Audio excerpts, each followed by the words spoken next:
Today we're going to grind a water pump shaft using two different styles of grinding, assisted manual mode and Picto programming. We're going to walk through each one and talk about the pros and cons of each and why knowing both is going to expand your reach on a Studer from United Grinding.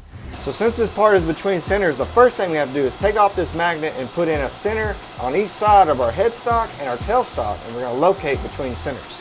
This little love tap is going to break our magnetic chuck loose. Now we're going to slide that off. So next thing we're going to do is we're going to take off our base plate.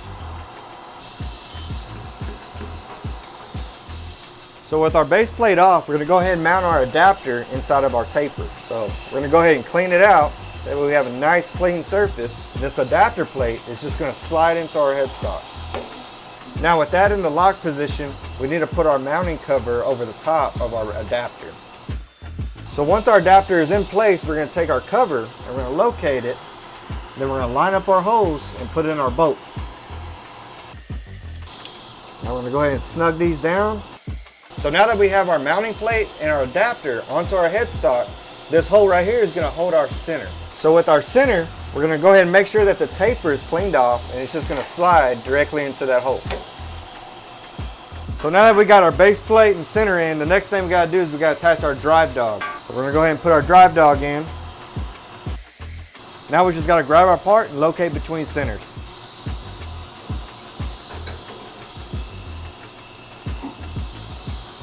Alright, with our drive dog located on the pin, the part's going to be able to rotate. So now all we got to do is get to grinding. But before we do that, let's go ahead and talk about our wheels. We're going to use a Tyrolit 60 grit J wheel. What this wheel is, it's made up of aluminum oxide and ceramic. So this wheel might be a little bit hard for the application we're going to use. So in order to soften it up, we're actually going to slow the RPM down, and a slower RPM creates a softer wheel. So we're going to spin the wheel about 6,000 surface feet a minute. So you can find this wheel and wheels just like it on our store at titansofcnctooling.com. Now a new product Radiac and Tyrolit sent to us is going to be our single point diamond. This radius is going to be 19,000 and it's mounted in our Studer tool holder. So we're going to go ahead and try that diamond out and we'll see how it does. I've got my wheel close, but it's not touching. From here, I'm going to go ahead and set my first and second position for my assisted manual grind. So I'm going to go in Z in a negative move. And as you can see, I have a grinding relief right here, so I'm going to stay on the OD. Now what I want to do is on the far right side is I want to select B position, which is going to be my second position. So now I'm going to go Z positive, and I'm going to overhang that diameter. So now that I have my wheel in position, I'm going to select position B. So from here, what I want to explain is since we're traverse grinding, I don't want to move my X position, I only want to move Z. So as you can see right here, I want to confirm my position A and my position B, X-axis is the exact same.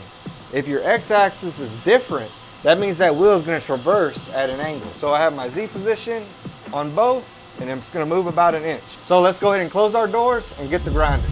So now that it's going across in position A and position B, I want to make sure I'm in tense mode. I'm going to make sure I'm in X negative. I'm going to turn back my coolant on. Then I'm going to slowly start to feed it down in X. You want to take your time with this because there's not a Sensitron that allows you to do an actual feed. You're feeding it all by hand.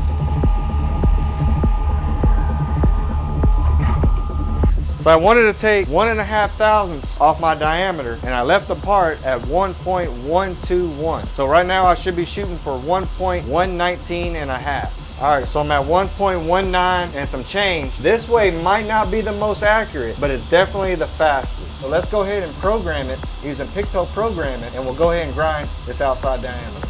All right, so I'm back at my core panel. The first thing I'm gonna do is I'm gonna go ahead and back out of assisted manual mode. Then I'm gonna go to programming. From my program screen, I'm going to select program management. After I select program management, I'm going to select main program. Main programs, I'm going to go ahead and use an existing program. That way I don't have to completely start over. So I'm going to use my crosshatch program. I'm going to activate it. From my activation screen, I'm going to go back to process and I'm going to edit my program. The first thing I'm going to do is I'm going to make sure that my wheel is caught up correctly. We're using G9600 tool 4 at an angle of 210 degrees because this is a 30-degree wheel. For my speed, I'm going to speed it up a little bit, so I'm going to go M3 S80. My Sensitron is activated. With this block, I'm going to go ahead and cut my traverse shoulder grind. So I don't have that Picto anymore. Now I'm going to go back to Sensitron and I'm going to select Edit, Pictos, and I'm gonna go to My Favorites. My Favorites is gonna have a multi-plunge grind, a G9205. I'm gonna select multi-plunge and I'm gonna add it under Sensitron. Now once I'm in my G9205, which is gonna be my multi-plunge grind, I'm gonna select my nominal size in X, which is gonna be the dimension that I wanna go to. So let's go ahead and take a quick measurement with our OD mics and see where we're at. We go inside the machine. So we've got a measurement of 2.086. So for my first measurement, I'm gonna select X of 2.086. My Z position for position 1, we're gonna make sure we're in set mode. Z, we're going to increase it. We're going to overhang just on the left side of that OD. So from here, to make it faster, I can go here and I can go position OK. It's going to select T1, which is yeah. So my wheel reference position for position 1 is going to be T1. My wheel reference position for position 2 is going to be T11, which is going to be on the right side of that wheel. So now for my nominal size Z position 2, I'm going to go ahead and select that block and I'm going to move the block over to the furthest right edge of the OD, and I'm going to overhang it.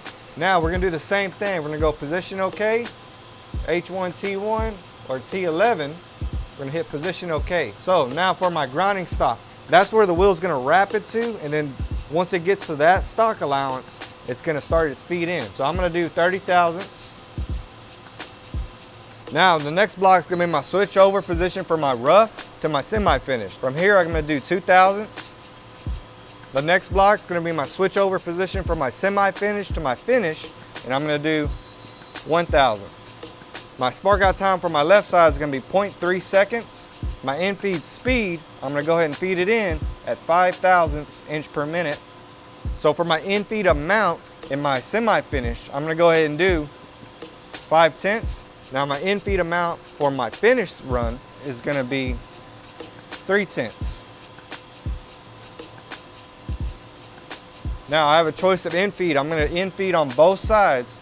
My spark out position for position 1 is going to be 0.3 seconds. My spark out strokes is going to be 2. My traverse speed, we're going to do the same 10 inches a minute. My over travel at position 1, we're going to leave at 0. My over travel at position 2 is going to be 0. My spark out position for position 2 is going to be 0.3 seconds. So from here, I've completely written a program for our multi-plunge grind. Now I'm going to go save. Okay. The last thing we need to do is go to corrections, and then from here for our Z, we're going to make sure that that's at 0. And then for our X, we're going to raise it up so we know where we're at. So we're going to raise it up 10 thousandths. Now we only want to take 5 thousandths off this part. We've got our X correction, X positive 10 thousandths, and we're going to see where we're at, and we're going to feed down.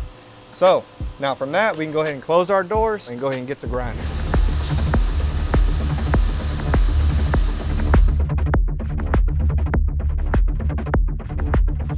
So using our workpiece corrections, we were able to take off exactly 1.5 thou, and that put our measurement at 2.081. You're able to really hold in your tolerances, whereas if you were doing a manual grind, you really have to write down your numbers, do all the math in your head, and feed it by hand. But using this type of Picto programming, you're really able to just let the machine do the work for you. On the first side, we use assisted manual mode. The benefit of using assisted manual mode is if you're grinding one OD or one shoulder on one workpiece, it has a faster setup and you're only telling the machine to go between position A and position B. But if you're gonna do an entire part with multiple features, that's where Picto programming is key. What you can do is you can actually control your tolerances, control your feeds and speeds, and program a dressing cycle within it. That's gonna be beneficial when you're doing multiple features on multiple parts. So I hope you learned something. If you like what we're doing, hit that like button. Let us know what you think by leaving a comment. If you want to support us and support free education, go ahead and hit the join button. And always remember, if it ain't shining, it ain't grinding.